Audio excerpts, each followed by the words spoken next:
By all accounts, Alabama's Gulf Coast is about to experience quite a boom. Last night I showed you how Baldwin County was preparing for unprecedented growth. Tonight we move to this side of the bay and check in on Mobile County. How will leaders capitalize on recent economic momentum and prepare for all the changes that come with it? It's tonight's Reality Check. Last summer, Mobile County and the entire Gulf Coast changed forever. Airbus announcing it would build its first ever U.S. assembly plant at the Brookley Aeroplex in Mobile. By all accounts, a game changer. And as the first shovel of dirt was turned on the new $600 million facility, a giant page was turned in the history of this county. And I think it's going to be very, very critical to seize this window of opportunity that we have as a community. Former Mayor Sam Jones played a crucial role in landing Airbus, but knows the job is far from over. Nobody spent all this time working hard and all the blood, sweat, and tears to watch these opportunities not be capitalized on. So certainly I hope that everyone's successful with that.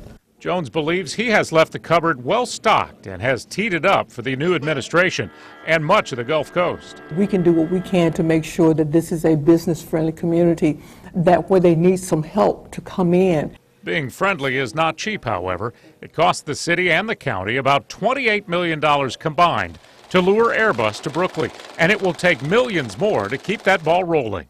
We have to make sure that we present a climate and an environment that wants them to come to Mobile and be in Mobile and do business. We've been able to do that over the last few years, and I think we have to continue to work at that.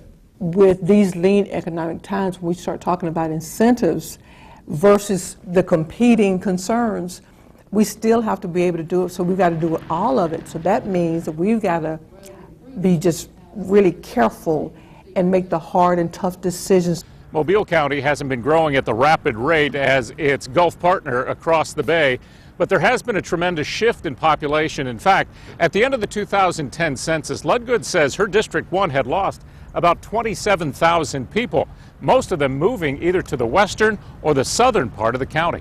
So we're paying attention to where those patterns are happening and then trying to deploy our resources where we see the population shifting. Sheriff Sam Cochran is also paying close attention to that shift, and like the county commission, the challenge is doing more with less. Our budgets have been very tight the last few years. We've had to cut just about, well, we've cut each year for the last 5 years.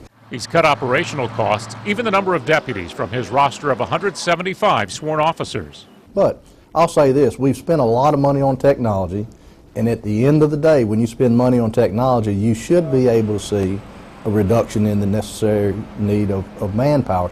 Cochran says on top of maintaining, training, and educating top-level people, his biggest challenge will be battling cybercrime. Because a lot of crimes are going to be committed by the use of technology, and so we'll have to be able to investigate the falsification of technology, the illegal use of technology. And while the sheriff's office battles the challenges of investing in people and technology, the school system in Mobile County is also trying to do more with less. We need to have more money for additional teachers in the classroom, more specialized teachers to work with our students, and always to lower the pupil-teacher ratio.